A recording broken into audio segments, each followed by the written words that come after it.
তফসিরে এই ঘটনা বর্ণনা করা হয়েছে যে জাহেলি যুগে দুটো মূর্তি স্থাপন করা ছিল সাফা মারোয়ার ওপর। সাফার ওপর এসাফ আর মারোয়ার ওপর নাইলা, দুটো মূর্তির নাম এসাফ এবং নাইলা।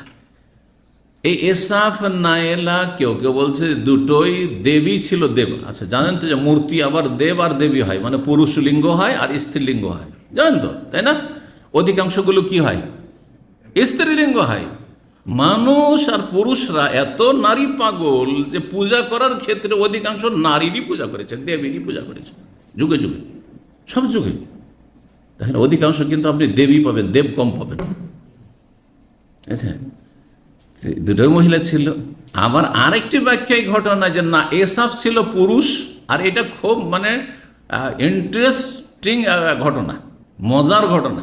এই ক্ষেত্রে এসাফ ছিল পুরুষ আর নাইলা ছিল মহিলা।